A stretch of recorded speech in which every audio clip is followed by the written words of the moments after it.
You're listening to the All Systems Go podcast, the show that teaches you everything you need to know to put your business on autopilot.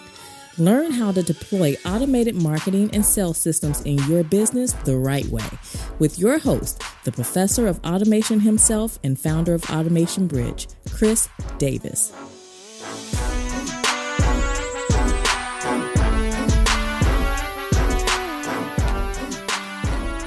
Welcome to another episode of the All Systems Go podcast. I'm your host, Chris L. Davis, the founder of Automation Bridge, an online publication for small business automation, where you can learn how to grow your business online automatically. And in this episode, I want to define what a CRM is and help you identify if you need one. And more accurately, what type of CRM should you be using in your business? I get this question a lot, and there's a lot of confusion around it. And I just want to help you all understand how to navigate this space. But before we jump into it, let me say thank you for all of the ratings and reviews, everybody. I am just so honored and grateful that you would take the time to give a rating and review. And if you are listening to this podcast for the first time, this is my invitation to you to become a subscriber. Join the family of listeners who are educating themselves to go higher with understanding how to automate their business through systemization. And we are available. The All Systems Go podcast is available in Apple Podcasts, Google Podcasts, and every other platform. My point is, you don't even have to download any additional software to your smartphone to be able to listen to this podcast. So if you're not subscribed, do me a favor, listen to this entire episode, then subscribe. All right. I want every subscriber to know that, to be someone who has listened and received value. And while you're at it, please leave a 5-star rating and review. It will be greatly appreciated. So let's dive right in it and start from the top. What is a CRM? How I want to do this is I'm going to break this down into two portions, this podcast, and it's going to be pre-marketing automation and post-automation. It's going to be really interesting because I don't know if anybody has really researched or taken the time to learn the history of the CRM, but it's very fascinating. So let's start with, what is a CRM? It's a customer relationship management software or system, and it's traditionally used for sales.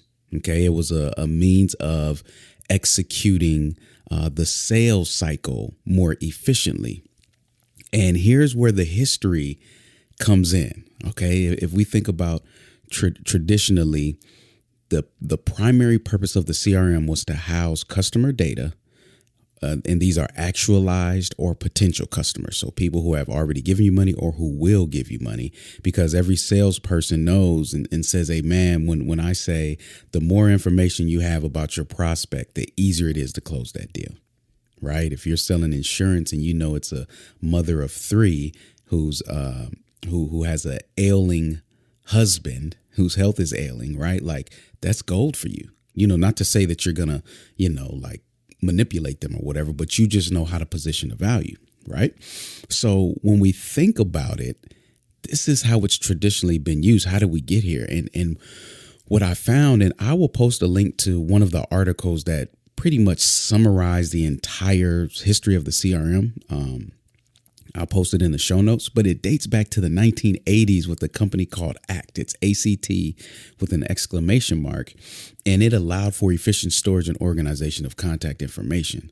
Now, this is very 1980s. This was not highly technical, everybody, but the idea was there, right?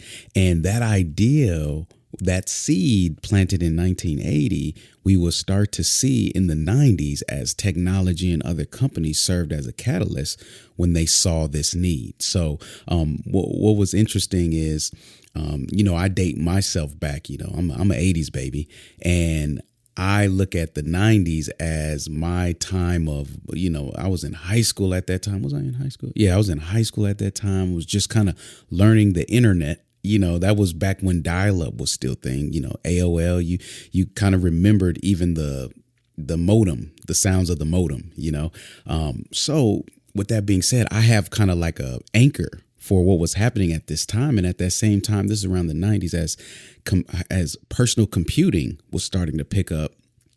we saw the CRM space starting to develop. Now, back then, the earliest acronym that I found for it was SFA, which was Salesforce Automation. That's what it was called.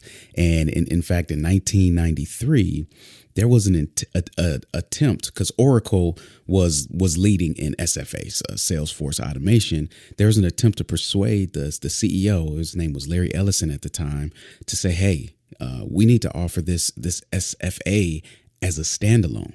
And I want you all to note that, because it's going to be very important later. Remember, life is cyclical. So we'll see this trend. No, I don't want to get ahead of myself. So anyway, just remember I said that, right? And the guy who proposed this, his name was Tom Siebel. I hope I said his name right. And of course, he was ignored, as many visionaries are, by the CEO in which they're under. And what he ended up doing is branching off and creating Siebel Systems, which became the leading Salesforce automation company in the market. But SFA hadn't caught on. It was just like, I guess this is what we're doing, but it's not really the official name. Have you felt like that in business before? Like you have a product name or a program name and you're like, yeah, that's the name of it for it to have a name, but it's not really it, you know?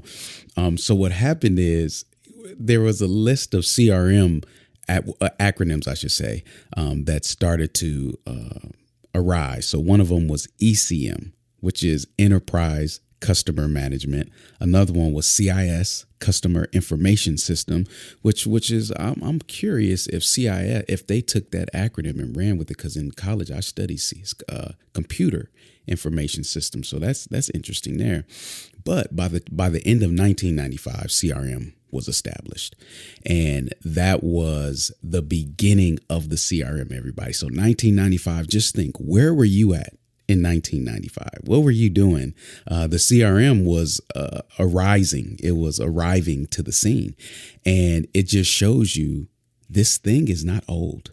The CRM is not like it's been around for 50, 60, 70 years. This is not old at all. This is like 25 years old. What had you accomplished in 25 years of your life? Right? Just to give some perspective. And what is interesting is the same thing that impacted marketing automation, which, you know, if you've listened to my previous podcast, you know, it was the cloud, the advancement of technology, evolving around the cloud, allowing software to be developed differently and disseminated differently, really opened up for marketing automation. We saw the same trend back in 1999, and Salesforce, that's when Salesforce was founded. They were the leading company in this movement. So Salesforce, when they came out, they were, you know, hey, we're a CRM. Remember, standalone from 1993. Siebel was like, hey, it needs to be standalone. So Salesforce is like, hey, let's do this thing, right? And they were ignored by the industry, because remember, these are enterprises, right? The enterprise software today is extremely confusing. Can you imagine what it is, how it was back then?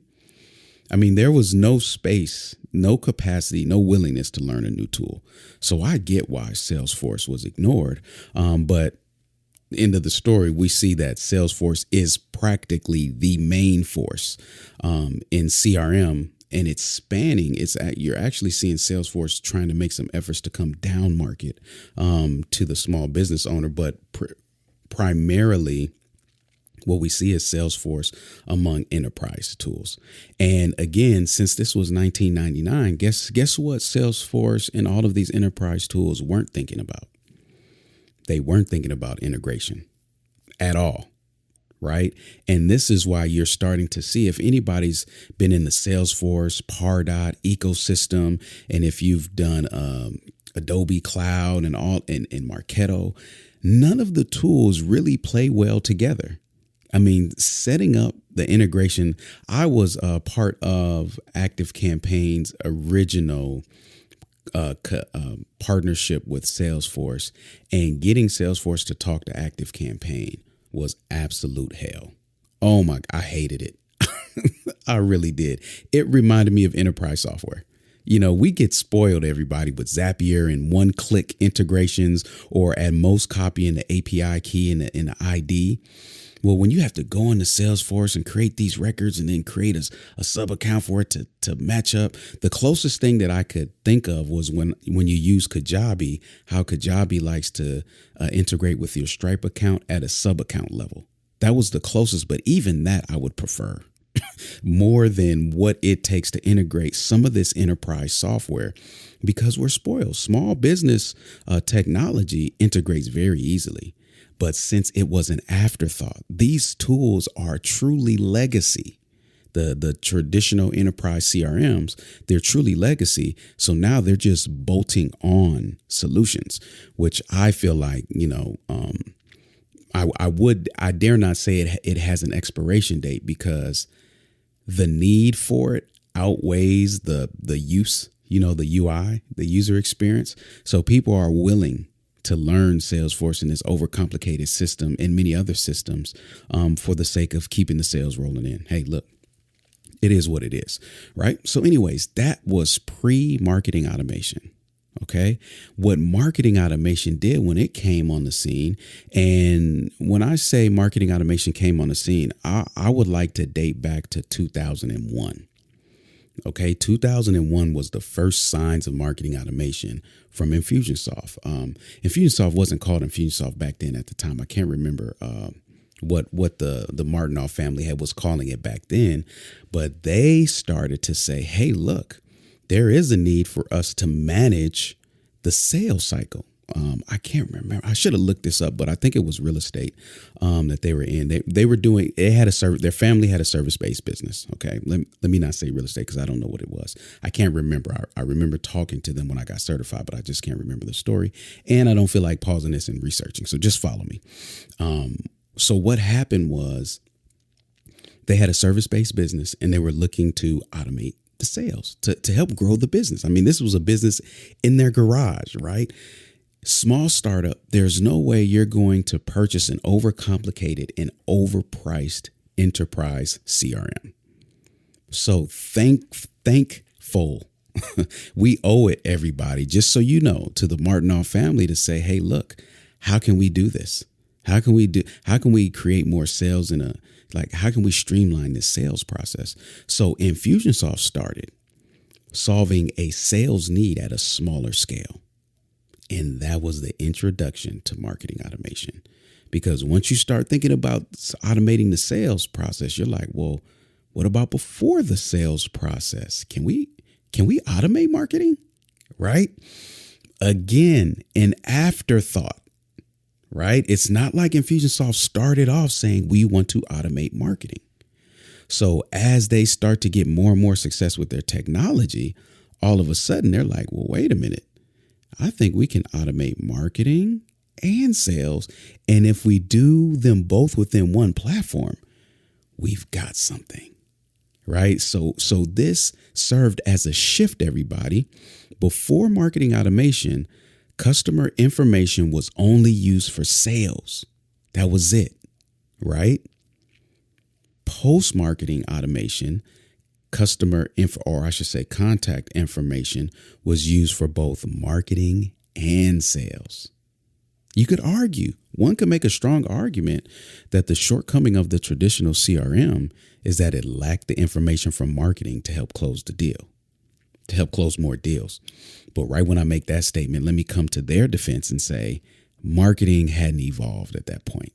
Nobody was marketing online like that, right? So how you gathered information was very much traditional. If I wasn't talking to you on the phone or, buying some expensive database of your information or something, right? I didn't know who you were, or I didn't know anything about you. Whereas now we have digital means of acquiring information. So you're starting to see, I hope this is making sense. So with that ability to acquire information in a more dynamic fashion, we now start to see that the CRM is now serving two functions: sales and automation. I should say sales and marketing. Okay.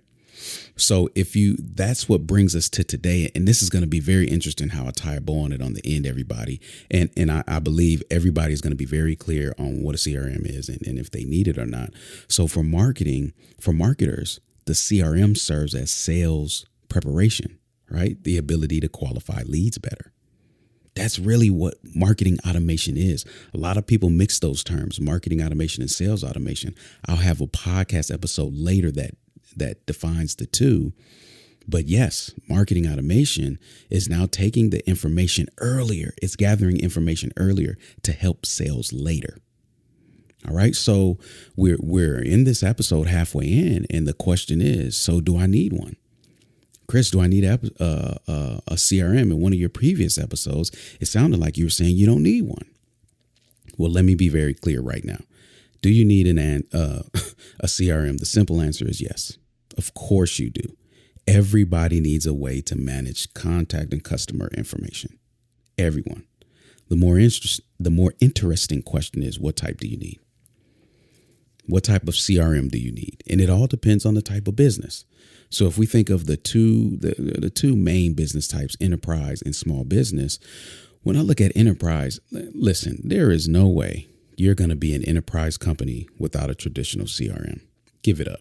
Don't even think about it. Oh my goodness. I can't imagine there's an enterprise company out there right now running their database through spreadsheets or Microsoft Access database or something like that, right? I can't envision that. I really can't.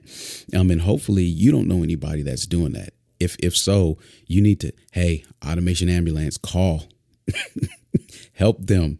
They don't realize they're bleeding out. All right. But the reason why is because at the enterprise level, it's B2B. You're not going B2C. The sales cycle is not as short as it is with B2C, which is business to consumer. B2B is business to business. So this is where we get the term account-based marketing, and it relies heavily on the CRM, right? Because you could be talking to multiple people within the organization. You know, the sales cycle could be up to a year or more. Honestly, right? But the deals are a lot bigger.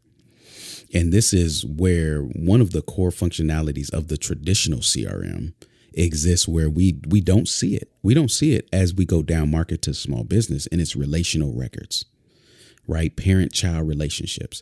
A parent could be a company, a child could be all of the employees within that company, or a parent could be a manager, and then child could be all of the people that they manage, right? But being able to identify those relationships and nurture each one of those relationships, you have to have a central means of holding all of the conversations, all of the touch points, all of the meetings.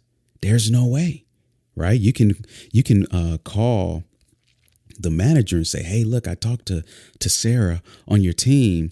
Last week, I was able to get a hold of her, and she was just giving me some preliminary information so that, this time could go a lot faster. That's why I only scheduled it for 15 minutes. To my understanding, you guys are struggling with this, and that. Is that true? Right? Like, that's a totally different conversation. And it's a convenience for the manager if they're a touch point or somebody who is involved in that sales cycle. Right. And then also these traditional systems also have reporting. Now, the reporting may not be great in terms of like how to set it up, but they oftentimes have reporting connected to the performance of your sales team and the dollar amount or the amount of opportunities, so that you can see who's performing the best, what kind of companies, should you be going after, all of those things. But oftentimes this enterprise software for CRMs is extremely complicated. I don't recommend it at all. It's one of the reasons why I am in the small business space. I'm not in the enterprise space. You don't hear me talking much about Marketo, Acton, Pardot, Adobe Cloud, all of those enterprise solutions. I don't touch them. I run away from them. I don't need them. And I don't need to know them. There's other people out there that do that stuff. And I know enough. Hold on. Wait a minute. Before you start to tune out, I know enough to be dangerous in any platform. I don't need to know the platform to understand how it needs to be configured. I just don't care to know how to configure the enterprise software. But best believe I have consulted with many enterprise companies to help them understand how to program and maintain their database, right? But again, remember, enterprise software integration was an afterthought. So don't expect a smooth integration. I think it's improving. I believe HubSpot is really leading the charge with this. HubSpot's integrations about 3 or 4 years ago used to be really terrible, and now they're decent. They're integrating with more tools more easily. All right. So then we go to the small business. Does the small business need one? Yes, but I don't recommend enterprise software. And the question is, what type, again, do you need? Now remember, since the small business is going to be leveraging marketing automation in some capacity as well as sales automation, we have a dual purpose. Okay, so remember that, because the question is, when you're thinking about the CRM for your small business, where are you storing the data to be easily accessible for both marketing and sales? Where does that data need to exist? Okay, and the ability for marketing and sales to talk to one another is going to determine the power of the tool.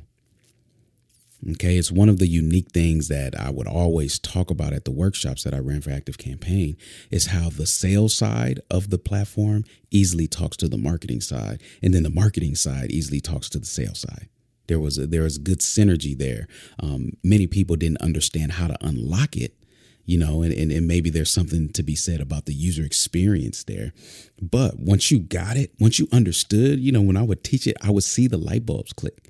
Now, they wouldn't know how to execute it per se, but they got it. And I was like, oh, that's how I use sales and marketing to align within one platform, right?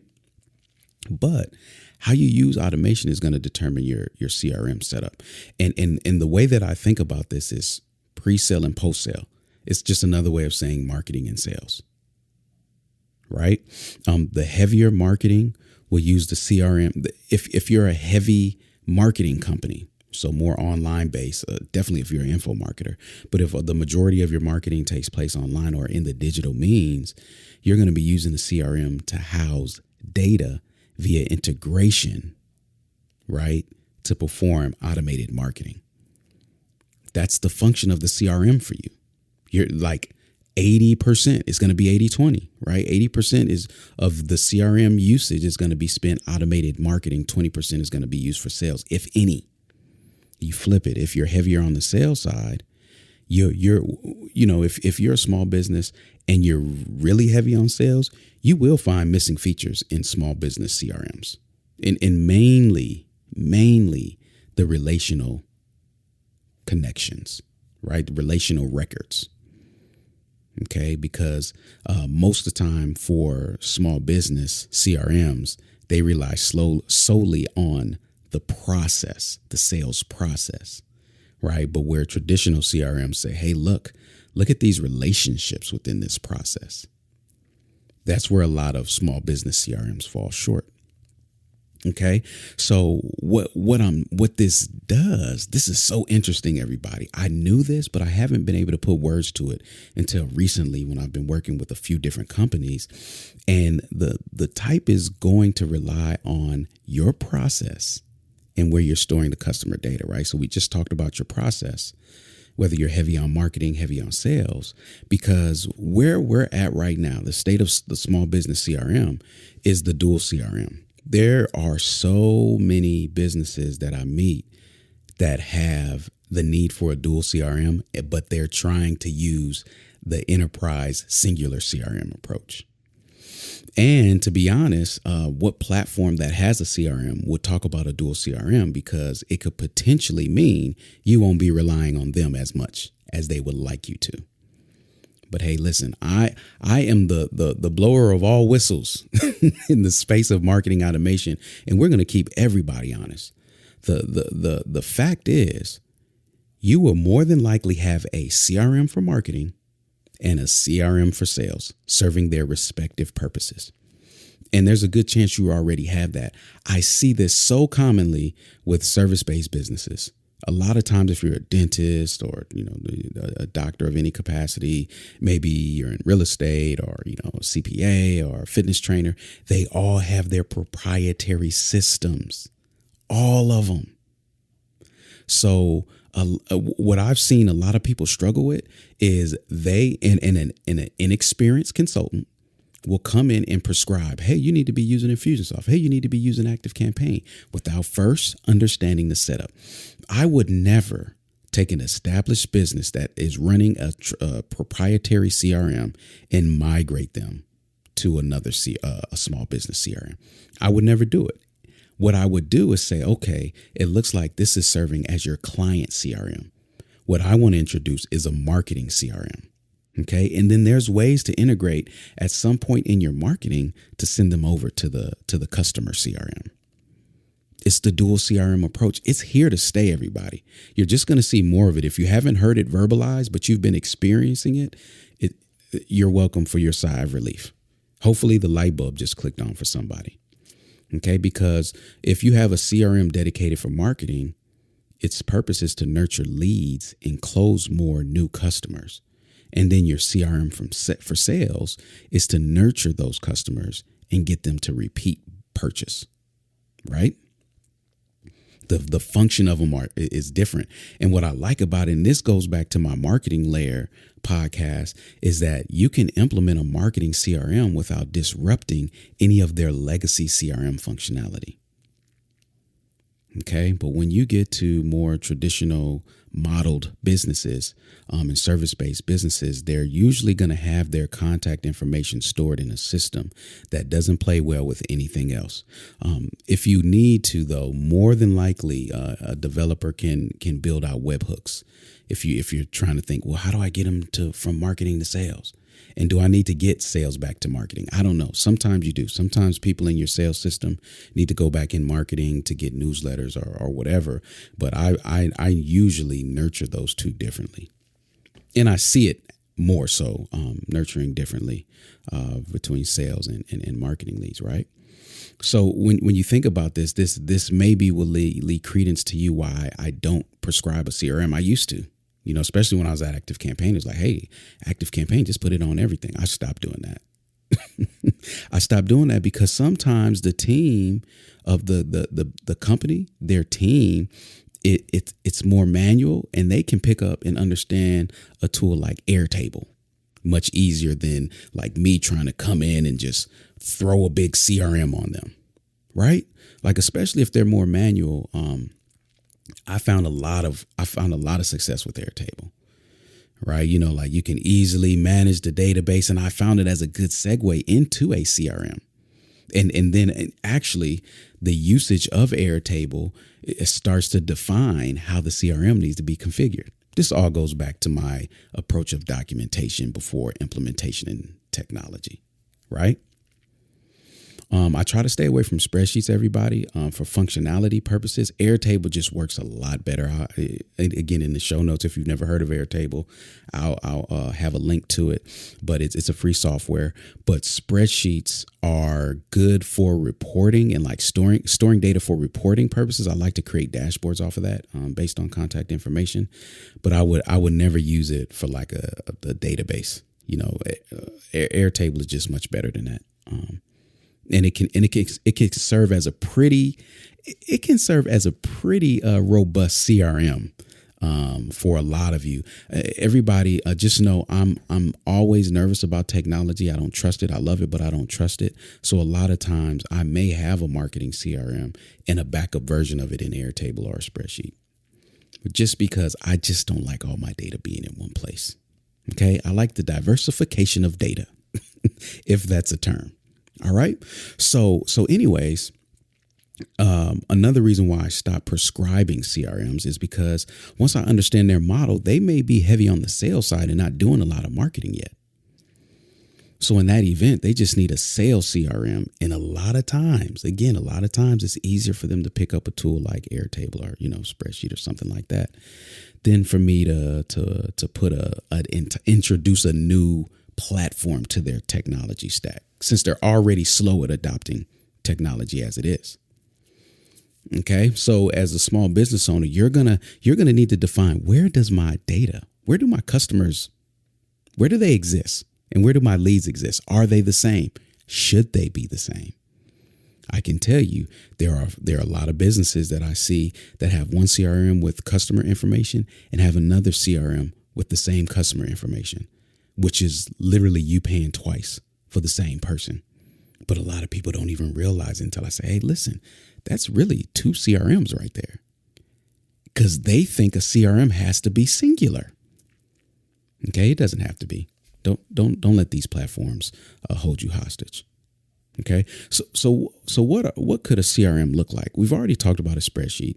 We've already talked about Airtable. Another CRM could look like a mobile app. Maybe you have a mobile application and you're getting all of their information on the back end, right? In some database, or maybe the tool itself is allowing you to see who's who. A private network or community. I'm seeing this more and more often. If you have a private network or a forum or some type of community, you can badge people. You can collect information on custom fields. That could be a CRM, right? A lot of these platforms send email notifications when you post something new. It's the same functionality. Just because you're not sending a broadcast email doesn't mean it's not serving as your CRM. But again, this could be, if it's a paid community, that could be your sales CRM. And then you say, hey, I need a marketing CRM. And when they're done in my marketing CRM, I'm going to remove them because I see them in my community. And then another, probably the lowest form of a CRM is an email list. I even cringed when I put this on there, but the reality is it's all dependent on your business and how much information you need to store. So email lists can serve as a CRM, because you can hold more data. I am so like I said it just for it to be technically accurate, but I don't recommend it. I've seen a lot of nonprofits like churches and social organizations. They have proprietary software as well that will allow you to group contacts by location, function, and all of that, and then send out information accordingly. That's a CRM. It's a form of the CRM. And at the end of the day, what happened is the space has opened to really say wherever you're storing your customer data can be qualified as a CRM. Some are greater than others, but best believe, though it's a lot looser today than in the past, and that's from the flow down from enterprise. But best believe all roads do lead to a formal CRM at some point in your business. A lot of the things that I talked about when I talk about Airtable, spreadsheets, and all of that, those are just kind of like to get started, right? But at some point you will. And once you introduce a CRM, there's a good chance that you'll have a marketing CRM and a customer CRM, which in closing leads me to the professor of prophecy. Okay, I'm going to harness my internal Nostradamus and predict something that we saw in 95. I told you to make note of this. I'm closing out on this one. Remember, everything is cyclical. And back when Siebel, I believe it was, let me look at my notes. Remember when Tom Siebel said, hey, look, this needs to be a standalone. This was 1993, and they ignored it. And eventually the CRM was the standalone. Where that happened at the enterprise level, marketing is just, it follows sales. So the history of sales marketing follows it. So we're going to see, mark my word, Nostradamus, we're going to see a decoupling of the CRM as a standalone. We already see that with Infusionsoft going to Keep. It's starting to position CRM and then marketing automation as two separate products. Listen, trust me, you're going to see other products do the same thing. It's going to happen. That's what I see in the 2020s from the prophet himself, Nostradamus, the marketing automation prophet. professor of prophecy, Nostradamus Chris. That's what he says. So who needs to hear this, everybody? When you were listening to this, I know you were thinking about your business, but who is that business partner, that associate, that neighbor, that friend that really needs to understand this? Because it will help them tremendously at how they're operating their business. What I want you to do is share this episode with them. Talk about it, right? Like, you be the reporter. Report on my behalf. You can tell them what I said, and you can get the credit for being intelligent. Okay. But in that, I want you to send them to this podcast so that they can continue to learn about this stuff, because they need to know. It's simple mistakes like just trying to put everything in one CRM instead of knowing there's two that can be costing you thousands and thousands of dollars a month, everybody. Okay. So I need you to get this. Marketing consultants, I need you to understand this. Stop prescribing CRMs just because it worked for another client. Stop it. Take the time and understand what their needs are, what their processes are, and prescribe them the best tool and approach for their process. And CEOs hold these marketing consultants at a high level. Okay? High level. The ones that I'm connected with, that I mentor and train, they have no problem. Okay? But CEOs, I need you to understand this so you understand how to have these conversations, navigate, and build a team. All right. So with that being said, listen, thank you so much for listening. Make sure you're subscribed and have left a 5-star rating and review. All of the episodes, the show notes. So all of the links that I mentioned for every podcast will be available at automationbridge.com/podcast. And as always, until the next episode, automate responsibly, my friends.